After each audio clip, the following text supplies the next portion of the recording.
Ramakrishna Hari Vitthal Keshav. Sir, शेळी, मेंढी, गाय, म्हैस वेल्यानंतर तिच्या पिल्लांना ती पाजत नाही. आता का पाजत नाही, कशामुळे पाजत नाही ते माहीत नाही, परंतु किंवा नवीन पाठरू वेलं किंवा पहिलारू म्हैस आहे, पहिलारू गाय आहे, तर ती सर तिच्या पिल्लांना, ती जीच पिल्लं असतात ती, पण त्यांना ती पाजत नाही. तर काय करावं? किंवा पहिला एक आठवडाभर पाजती आणि पुन्हा अचानक ती पिल्लंच पाजत नाही. आठवड्यानंतर एखाद्या दिवशी काशेत तर दूध भरपूर असतं, पण तिच्या पिल्लाला सुद्धा पाजत नाही. सर काय कारण असावं याचं? आणि तिनं तिची पिल्लं पाजण्यासाठी आम्ही काय करावं, हा उपाय आम्हाला सांगा, असं बऱ्याच जणांच्या कमेंट्स फोन येतात. मी कायमस्वरूपी उपाय सांगत असतो की जे हे ज्ञान पुढे कायमस्वरूपी बैसर असो नसो, जिवंत असो नसो, ते कायमस्वरूपी राहिले पाहिजे ना. यासाठी कारण शेळीबद्दल किंवा जनावराबद्दल माझ्या मते सायंटिफिक किंवा विज्ञानाला धरून आणि एवढा अनुभव हा मी लोकांना सांगतोय, तो प्रत्येक व्यक्तीनं प्रथम व्हिडिओ पाहावो. आणि जवळजवळ चॅनलवरती, दोन्ही चॅनलवरती मी माहिती पूर्णपणे देत असतो. तर ती चॅनलवरची माहिती पाहायच्या अगोदरच लगेच ताबडतोब सरांना फोन करायचा, असं नका करू बाळांनो. तर आता काय होतं पहा, शेळी वेल्यानंतर 2-3 दिवस पाजते, पुन्हा अचानक शेळी बंदच होते, पाजतच नाही, पिल्लच पाजत नाही. किंवा नवीन पाठरू असतं, आलं का लक्षात, आणि ते पाजत नाही. आता नवीन पाठराचं, नवीन गायचं किंवा ह्याचं काय काय जनावर तर अशी असतात, तुम्हाला सांगतो, ते तिचंच पिल्लू जर त्याच्या कासत गेलं तर थड लाता मारतात, खोटं नाही सांग. असे प्रसंग आहेत की लाता मारून पिल्लं मारले गायीनी, देशी गायीनी. इतकी अवस्था वाईट आहे. मग अशा अवस्थेसाठी काय करायचं? बरं, अचानकच हा कार्यक्रम होतोय ना, तो त्यामुळं आतापर्यंत पाजत होती ना, आता का पाजना? हा, मग काल आमका माणूस आला होता, त्यानं बघितल्यामुळं दृष्ट झाली त्याला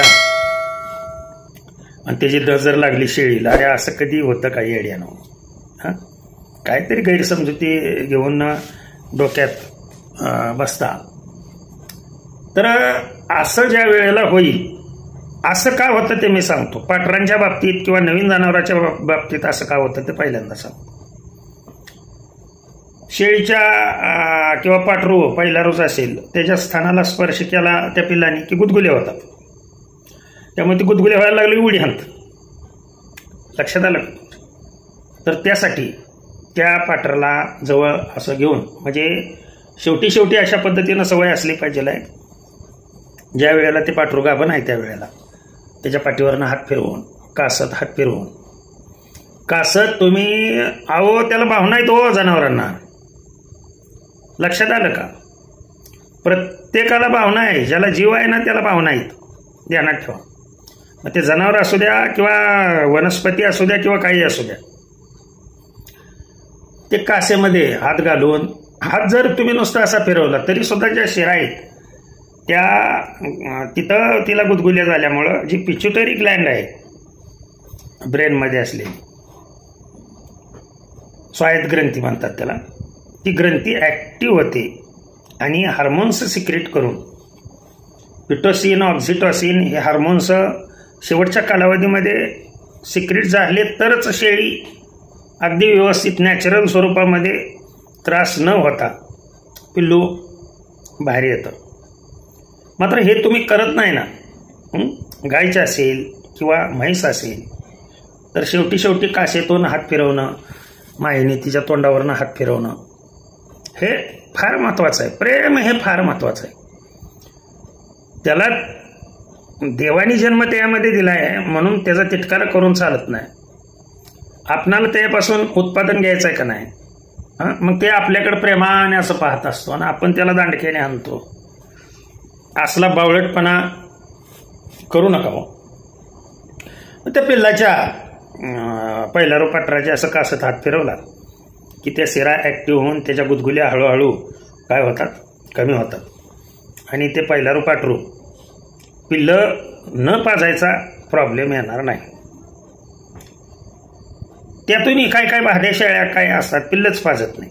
बरं, वेल्याच नव्हे तर नंतरही अगदी 8, 9, 10 दिवस झाले की अचानकच पिल्लं आणि फोन येतो मला, सर कालपर्यंत पिल्लं पाजत होती ना, आज पिल्लंच पाजली नाही. कारणं सांगतोय मी, हे पल्ला नाही आहे.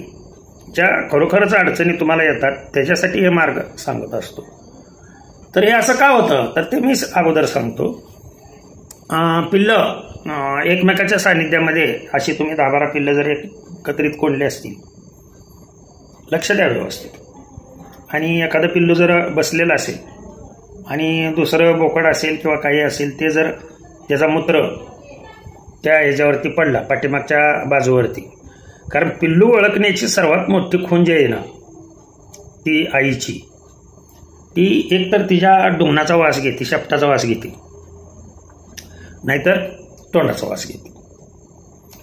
मग अशी ज्या वेळेला अवस्था तुमच्या घरी येते त्यावेळेला तुम्ही काय करायचं, ही जी 2 बोट आहे तेव्हा ही 2 बोट किंवा ही मधली 2 बोट, त्यातल्या त्यात ही 2 बोट त्या जनावराच्या योनीमधून, वेल्याला जे जनावर असेल किंवा वेल्यानंतर 15-20 दिवसांनी झाला असेल तरीसुद्धा त्या योनीमधून ही 2 छोटीशी बोटं घालून त्या योनीमधून फिरवायची आणि ही फिरवलेली बोटं त्या पिल्लाच्या डोंगणाला आणि तोंडाला पुसायची. लक्षात ठेवा, या ट्रिक्स फक्त बैसर सांगू शकतो, डॉक्टर सुद्धा सांगू शकत नाही. लक्षात ठेवा, हे का करायचं असं, कारण पिल्लू तिच्या ह्याच्यासारखा मूत्रासारखा जर वास आला तरच ती समजते की माझं पिल्लू आहे म्हणून. म्हणजे तिच्याच योनीमध्ये हात घालून तिच्याच पिल्लाच्या डोंगणाला पुसला, शेपटाला पुसला काय आणि तोंडाला थोडासा पुसला, तुम्हाला सांगतो वरडून पिल्लू ती पाजणार आपलं. लक्षात आलं का तुमचं? आणि तिचं पिल्लू पेत असताना तुम्ही दुसरं पिल्लू प्यायला सोडा, बघा ती जवळ येऊ देते, अजिबात जवळ येऊ देत. आणि ही सत्य परिस्थिती सांगतो, माझ्या पांडुरंगाची शपथ घेऊन सांगतो, ज्या गोष्टी जे शब्द माझ्या तोंडातून बाहेर पडतात, मग ते परमार्थातले असू द्या कुठल्याही याच्यामधले असू द्या, चुकीची माहिती मी कधीही देत नाही. तर तुम्ही हा प्रयोग करा, म्हणजे तुम्हाला हा प्रॉब्लेम नाहीच होईल, तुम्हाला अडचण येणार नाही.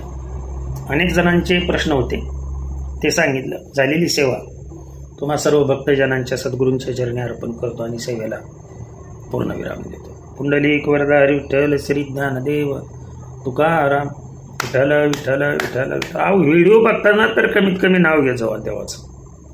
आलं का लक्ष? शेळीपालन असू द्या, मेंढीपालन असू द्या, व्हिडिओ बघताना तर कमीत कमी मी कशा पाय म्हणतोय सुरुवातीला आणि शेवटी कशा पाय म्हणतोय हो, तुमच्याकडून पुण्यात्मक गोष्टी व्हाव्यात याच्यासाठी हे चाललंय, दुसरं काही नाही माझा उद्देश. आलं का लक्षात? मी वारकरी हे दाखवण्यासाठी नाही करते. आलं का लक्षात? आणि तो अभिमानी मला नाही. तर आवाज माझा मोठा आहे त्याच्यामुळं बऱ्याच जणांना वाटतं की सर आमच्यावर राग, आणि अजिबात नाही आहे. ओके.